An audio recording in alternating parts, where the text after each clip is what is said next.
Police ஸ்டேஷனில் போய் ஒரு கம்ப்ளைண்ட் பண்ணுறீங்க. உங்களுக்கு அவங்க எஃப்ஐஆர் போட மாட்றாங்க, ரெஃப்யூஸ் பண்ணுறாங்க.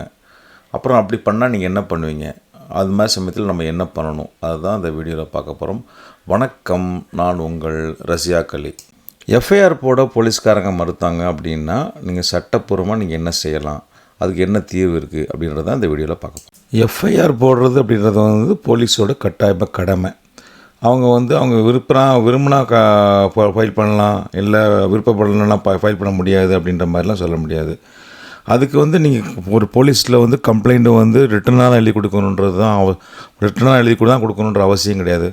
வாய்மொழியாக கொடுத்தா கூட அவங்க அதை வச்சு கூட போலீஸ் கம்ப்ளைண்ட் ரிஜிஸ்டர் பண்ணலாம். அதை மறுக்கிறதுன்றது சட்ட விரோதம், சட்டத்துக்கு எதிரானது. இந்த மாதிரி விஷயங்களில் பொதுமக்கள் எதிர்கொள்ள பிரச்சனை என்னென்னு பார்த்திங்கன்னா, கம்ப்ளைண்ட் கொடுத்துட்டா நாளைக்கு வாங்கன்னு சொல்லி தாமதப்படுத்துவாங்க. சம்டைம் பார்த்திங்கன்னா அதை அப்படியே பெண்டிங்கே வச்சுருப்பாங்க, அதை நிலுவையிலே வச்சுருப்பாங்க, அதை எஃப்ஐஆரே பதிவு பண்ண மாட்டாங்க. அப்புறம் எஃப்ஐஆர் நம்பர் கொடுக்க மாட்டாங்க. அப்புறம் எஃப்ஐஆர் நம்பரே கொடுக்காமல் அப்படியே இழுத்தடிச்சிட்டு இருப்பாங்க. இப்போ இதனால் என்ன ஆகுதுன்னா, மக்களுக்கு ஒரு நம்பிக்கை இழப்போ அப்படின்றது மாதிரி வருது. பாதிக்கப்பட்டவங்க என்ன பண்ணுறது அப்படின்னு தெரியாமல் முழிச்சிக்கிட்டு இருப்பாங்க.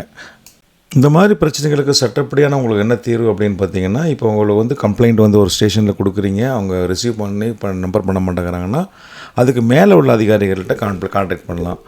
நீங்கள் ஒரு எஸ்ஐட்ட கொடுக்குறீங்க, ரிசீவ் பண்ண மாட்டுறாரு அப்படின்னா, நீங்கள் அதுக்கு மேலே இன்ஸ்பெக்டர்கிட்ட கான்டாக்ட் பண்ணலாம். இன்ஸ்பெக்டரும் ஒத்துழைக்கலைன்னா உங்களுக்கு ஏசியை கான்டாக்ட் பண்ணலாம். ஏசிக்கு மேலே டிசியை கான்டாக்ட் பண்ணலாம். டிசிக்கு மேலே ஜேசியை கான்டாக்ட் பண்ணலாம். இல்லை கமிஷனர் ஆஃபீஸை கான்டாக்ட் பண்ணலாம். இல்லை ஐஜியை கான்டாக்ட் பண்ணலாம்.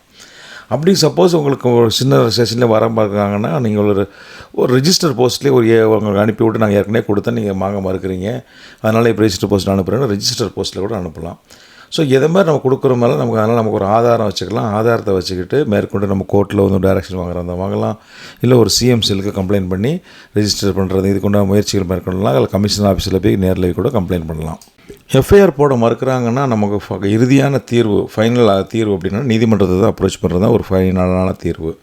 ஸோ நீதிமன்றத்தில் மேஜிஸ்ட்ரேட் கோர்ட்டில் ஒரு பெட்டிஷன் போட்டு மேஜிஸ்ட்ரேட் கோர்ட்லேருந்து ஒரு டைரக்ஷன் வாங்கலாம்.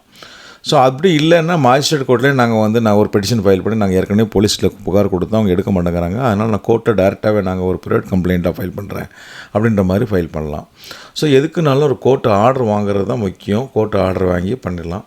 இல்லை அதுக்கெல்லாம் 482 செக்ஷன் படி கூட நம்ம ஹைகோர்ட்டில் கூட ஒரு டைரக்ஷன் வாங்கலாம்.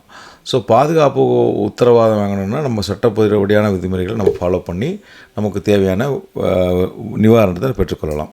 போலீஸ் உங்களுக்கு புகாரை வாங்க மறுத்தாலும், எஃப்ஐஆர் போட மறுத்தாலும் உங்களுக்கு சட்டப்பூர்வமாக வழி இருக்குது, கோர்ட்டு மூலமாக நிவாரணம் பெறலாம் அப்படின்றத தெரிஞ்சுக்கோங்க.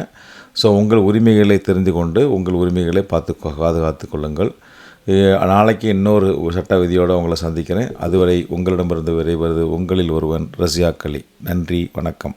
பயப்படாதீங்க. தினம் ஒரு சட்டம் அறியும் நிகழ்ச்சிகள் மூலிமா நம்ம ரஷ்யாக் சட்டம் அறியும், ரஷ்யாக் லாட்டிவ் மூலிமா தினம் ஒரு சட்டம் அறிந்து உங்கள் சட்ட அறிவை பெருக்கிக் கொள்ளுங்கள்.